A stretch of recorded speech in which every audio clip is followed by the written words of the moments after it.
প্রিয় দর্শক, সাজ্জাদ কাদিরের প্রীতি নিন, শুভেচ্ছা নিন। আজকে আমি একা কথা বলবো না, দ্বৈতভাবে কথা বলবো। আজকে আমাদের এই লাইভে যুক্ত হয়েছেন প্রিয় সুধী, সবাইকে প্রীতি ও শুভেচ্ছা। আপনারা জানেন বাংলাদেশে একটি নির্বাচন আসন্ন, আর মাত্র 4 মাস বাকি বা 5 মাস বাকি। যদি ফেব্রুয়ারিতে হয়, নভেম্বর, ডিসেম্বর, জানুয়ারি, আর ফেব্রুয়ারির মাঝামাঝি 3 মাস, 3.5 মাস, আর এই মাসের 10 দিন, অর্থাৎ 4 মাসেরও কম সময়ের ভেতরে বাংলাদেশে একটি নির্বাচন হতে যাচ্ছে। আমরা এমনটা শুনছি, কিন্তু বাংলাদেশে গত 40 বছরের নির্বাচনের 6 মাস, 1 বছর, 8 মাস, 10 মাস আগ থেকে বাংলাদেশে একটি উৎসবের আমেজ বিরাজ করত। অর্থাৎ কে ক্ষমতায় আসবে, কে ক্ষমতার থেকে চলে যাবে, কারা ভোটে দাঁড়াবেন, কাদেরকে মানুষ ভোট দিবেন, কার মার্কা কি হবে, নতুন কোন রাজনৈতিক দল আছে ইত্যাকার বিষয় নিয়ে হাটে মাঠে ঘাটে নানান জল্পনা কল্পনা এবং আলাপ আলোচনা চলত। কিন্তু এখন বাংলাদেশে সেই রকমের জল্পনা কল্পনা আলোচনা কিন্তু আর নেই। কেন নেই? বাংলাদেশে ভোট যারা দেয়, এই ভোট দানকারী মানুষদের মধ্যে এককভাবে সবচাইতে বড় যে দলটিকে ভোট দেয় মানুষ, সেটি হচ্ছে বাংলাদেশ আওয়ামী লীগ। এটি আমার মুখের কথা নয়। বাংলাদেশে 1970-এর নির্বাচন থেকে শুরু করে 2024 পর্যন্ত বাংলাদেশে বৈধ, অবৈধ, সামরিক, বেসামরিক, তত্ত্বাবধায়ক, অতত্ত্বাবধায়ক বা দলীয় সরকারের অধীনে যত নির্বাচন হয়েছে, সমস্ত নির্বাচনের ভোটগুলোকে আপনি যোগ করেন, বিএনপির গুলা, জাতীয় পার্টির গুলা, জামাতের গুলো অথবা অন্য কোনো দল যোগ করে আপনি যতটা নির্বাচন হয়েছে তত দিয়ে ভাগ দেন। ভাগ দিয়ে বিএনপির সাথে জামাতের সাথে কম্পেয়ার করে দেখেন।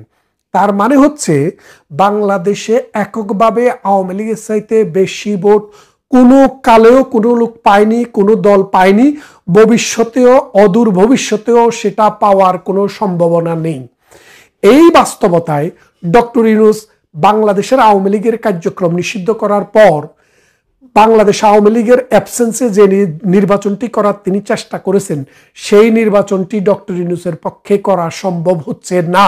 কারণ আন্তর্জাতিক মহল, বিশেষ করে বিশেষ যে আন্তর্জাতিক সংগঠন আছে, আন্তর্জাতিক যে সংস্থা আছে, জাতিসংঘ, মানবাধিকার কমিশন এবং নাগরিকের জন্য মানে পৃথিবীর যে বড় বড় রাষ্ট্রসমূহ আছে, সেই রকম রাষ্ট্রসমূহ ডক্টর ইউনূসকে সুনির্দিষ্টভাবে জানিয়ে দিয়েছে যে বাংলাদেশে যদি আওয়ামী লীগবিহীন কোনো নির্বাচন হয়, সেই নির্বাচনকে তারা সমর্থন দেবেন না এবং সেই নির্বাচনকে একটি বৈধ সরকার বলে, নির্বাচনের মাধ্যমে যে সরকার আসবে সেই সরকারকে বৈধ সরকার বলে স্বীকৃতি দেবে না।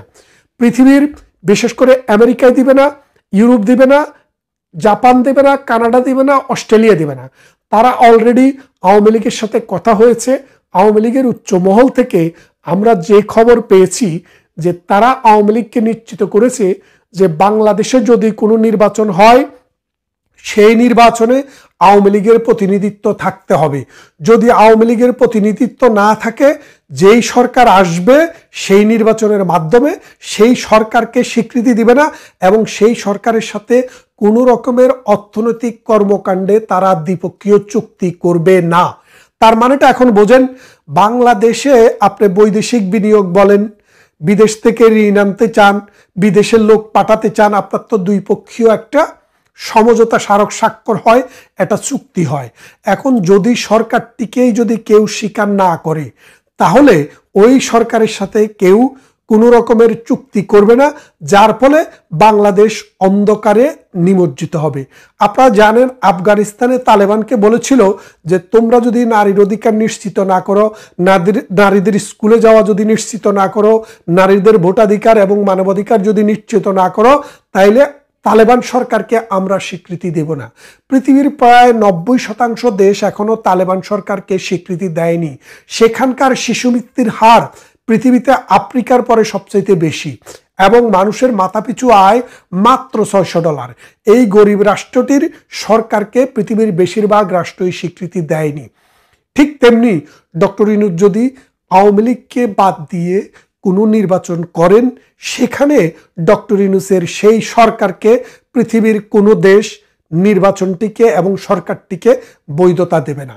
এই অবস্থায় সাম্প্রতিক সময়ে আমাদের দলের একজন নেতা এবং আওয়ামী লীগের নেত্রী জননেত্রী শেখ হাসিনার ছেলে সজীব ওয়াজেদ জয় বলেছেন যে আওয়ামী লীগ ছাড়া কোনো নির্বাচন বাংলাদেশে হবে না এবং আওয়ামী লীগ ছাড়া কোনো নির্বাচন গ্রহণযোগ্য হবে না এবং আওয়ামী লীগকে ভোটে অংশগ্রহণ করতে দিতে হলে এখন থেকেই আওয়ামী লীগের কর্মকাণ্ডকে বৈধতা দিতে হবে, তা না হলে আওয়ামী লীগ এইরকম অবস্থায় নির্বাচনে করতে পারবে না।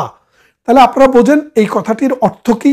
এবং এখানে এই ভোটের বিষয়টির সাথে আরেকটি বিষয় খুব জড়িত বলতে কিরকম দেখেন, বাংলাদেশের প্রতিবেশী রাষ্ট্র হচ্ছে ভারত। আমাদের অর্থনীতি, সামাজিক, রাজনীতি অনেক কিছুর সাথে এই ভারতের সম্পর্ক রয়েছে। এই দেশটির জন্মের সাথেও ভারত ওতপ্রোতভাবে জড়িত।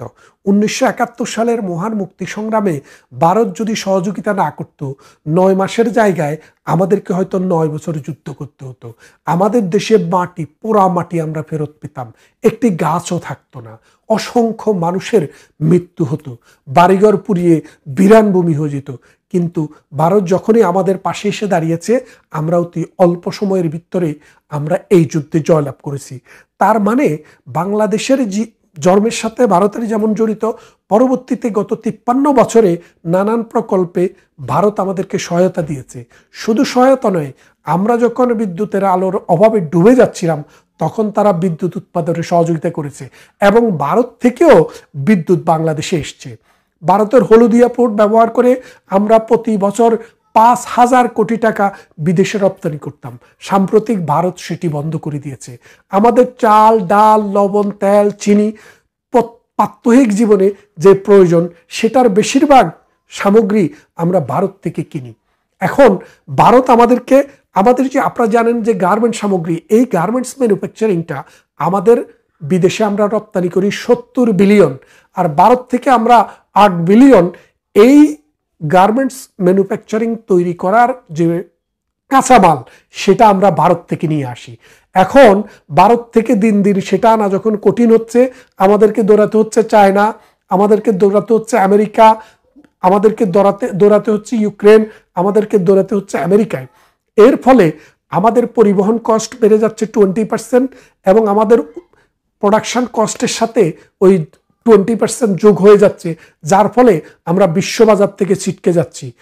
এই অবস্থায় ভারতের সাথে আমেরিকার যে সম্পর্কটি খারাপ ছিল, আমেরিকার সেই সম্পর্কটি এখন টার্নিং নিচ্ছে, অর্থাৎ আমেরিকা এখন ভারতের সাথে আবার সম্পর্ক পুনরুদ্ধারের চেষ্টা করছে এবং ডোনাল্ড ট্রাম্প প্রস্তাবও দিয়েছে এবং সেটা আলোচনার ভিত্তিতে চলছে যে ভারতের যে ট্যারিফ সেটিকে 15 থেকে 20%-এর ভিতরে নামিয়ে আনবে এবং ভারতের সম্পর্ক উন্নয়ন হবে আমেরিকার সাথে। এবং মোদি এবং ভারত এই আমেরিকার যদি সম্পর্ক, আমেরিকার ডোনাল্ড ট্রাম্পের যে সম্পর্ক, সেই সম্পর্কের বরফ যেহেতু গলতে শুরু করেছে, আপনারা বুঝতেই পারেন দক্ষিণ পূর্ব এশিয়ার এই বিশেষ করে বাংলাদেশ এবং মিয়ানমারের এই অংশে যদি কোনো রকমের কোনো সিদ্ধান্ত নিতে হয় তাহলে ভারতের কনসার্নটাকে কনসিডারেশনে নিতে হবে। এটি কিন্তু ডোনাল্ড ট্রাম্প ক্লিয়ারলি বলে দিয়েছে। আপনি দেখেছেন প্রথম ভিজিটে বলেছে যে প্রাইম মিনিস্টার বাংলাদেশ সম্পর্কে বলবে, তিনি বাংলাদেশকে ডিল করছেন লং টাইম।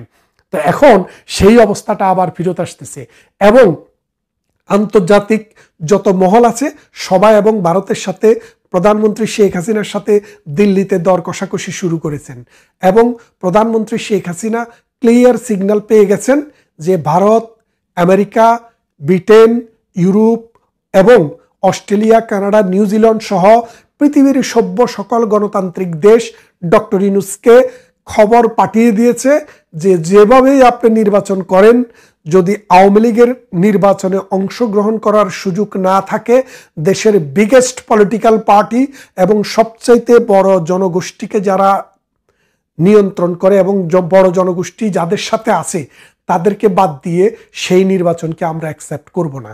আপনি জানেন সাম্প্রতিক জায়গা মানে বাংলাদেশের বড় বড় যে উন্নয়ন প্রকল্পগুলো আছে, এই উন্নয়ন প্রকল্পে সবচেয়ে বেশি আমাদেরকে যে টাকা দেয় সেটা হলো জাপানের জাইকা নামে একটি সংস্থা।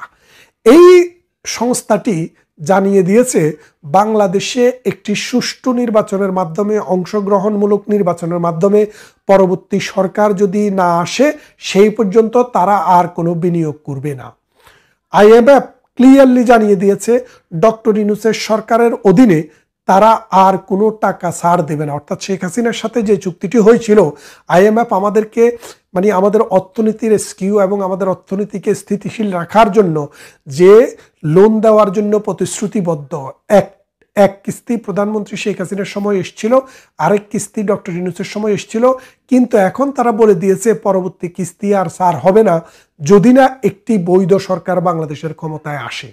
এখন ডক্টর ইউনূসকে ভাবতে হবে যে বৈধ সরকার বলতে কি বোঝায়। সকল দলের অংশগ্রহণে যদি সরকার না হয় তাহলে আন্তর্জাতিক মহল সেটাকে বৈধ মনে করবে কিনা। দেখেন, বাংলাদেশে এর আগেও এই বিএনপি ছাড়া বা অন্য দল ছাড়া নির্বাচন হয়েছে, কিন্তু সেই ক্ষেত্রে ওইসব দলের নির্বাচনে অংশগ্রহণ করাতে কোনো প্রতিবন্ধকতা ছিল না।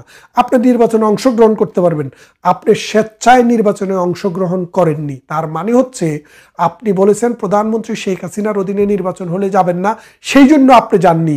বিএনপিকে কিন্তু আমরা কখনো নির্বাচনে যেতে নিষেধ করিনি, বরং 14 সালে বলা হয়েছিল যে আমরা সমস্ত দলের এই ইয়েদেরকে দিয়ে কনস্টিটিউশনাল যে ইলেকশনের ভিতরে আমাদের যে সংসদ সদস্য আছে সেখান থেকে সদস্যদেরকে দিয়ে একটি সরকার করে দিব, তত্ত্বাবধায়ক সরকার নয়। সেখানে বিএনপিকে পুলিশ মন্ত্রণালয় দেওয়ারও প্রস্তাব দেওয়া হয়েছিল, বিএনপি যায়নি। তার মানেটা দাঁড়াচ্ছে কি, আগের নির্বাচনে বিএনপিকে অংশগ্রহণ করার সুযোগ দেওয়া হয়েছিল কিন্তু বিএনপি যায়নি, আর এবারের নির্বাচনে আওয়ামী লীগকে অংশগ্রহণ করার সুযোগ দেওয়া হচ্ছে না। তার মানে এই দুইটা বিষয়ের মধ্যে যে তফাৎটা, এই জিনিসটা অনেকে হয়তো বুঝতে পারেননি।